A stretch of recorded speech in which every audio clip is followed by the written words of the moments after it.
Assalamualaikum dan hai. Apa khabar hati anda hari ini? Sambil lipat baju ke, sambil drive ke, ataupun tengah termenung pun tak apa. Hari ini saya nak bawa satu topik yang ramai sangat boleh relate. Raya dah dekat kan, tapi hati masih jauh. Kenapa ya? Sebab ada yang bergaduh dengan adik-beradik, ada yang cakap tak payahlah balik kampung tahun ni, sakit hati ni tak hilang lagi. Kalau awak pernah rasa macam ni, sebenarnya awak tak keseorangan tau.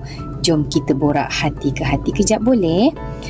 Kadang-kadang luka yang paling dalam ni bukanlah daripada orang luar kan, tapi dari darah daging kita sendiri. Adik kita yang dulu main pondok-pondok sama, abang kita yang dulu tolong jaga masa kita demam, tapi bila dah besar ada salah faham. Masing-masing ada ego, kita jadi orang asing pula. Dan bila dekat raya ni, hati rasa, kenapa aku yang kena maafkan dulu ya? Kenapa dia buat tak tahu je? Atau, kenapa tak ada orang pun tanya khabar aku? Itu sebenarnya adalah suara hati yang sedang terluka sayang. Dan itu normal. Saya pun pernah rasa macam tu. Tapi sebenarnya sampai bila kita nak simpan?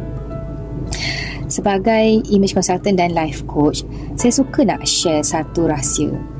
Luka dalaman kita akan terpancar pada wajah dan gaya kita. Pernah tak tengok orang yang cantik tapi muka dia macam kosong?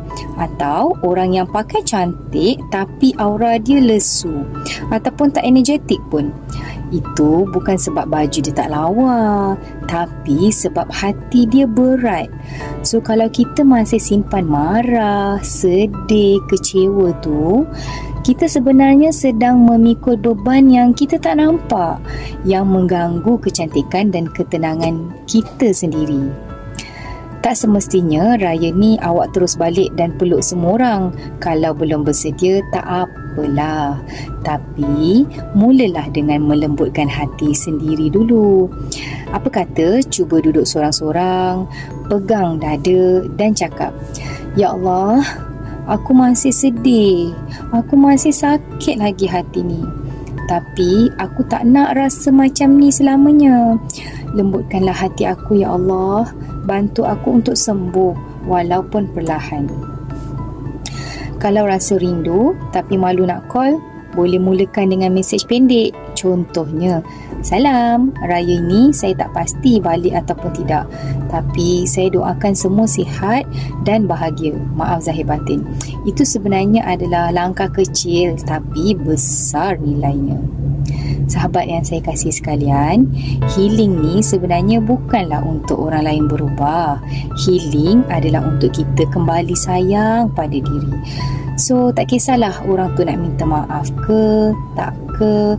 Yang penting, kita izinkan diri kita bebas dari bebanan itu. Sebenarnya kan, bila kita memaafkan, bukan kita lemah, tapi kita kuat sebab kita pilih damai dalam hati kita sendiri. Dan insya-Allah, bila hati kita tenang, wajah kita akan berseri-seri lagi. Aura kita akan naik. Dan mungkin raya yang akan datang, Allah izinkan pertemuan semula yang lebih indah. Terima kasih tahu sahabat yang sudi dengarkan perkongsian saya ni. Kalau rasa perkongsian ini menyentuh hati, tolonglah sharekan dekat orang yang awak rasa mereka perlukan. Dan kalau awak rasa nak healing sama-sama dengan saya, insya-Allah boleh join ke program Beauty Inside Out saya. Saya tak janjikan pelangi hari-hari, tapi saya janji kita akan jalan sama-sama menuju cahaya bahagia. InsyaAllah. Okey? Salam sayang, salam Hari Raya dan salam kedamaian hati.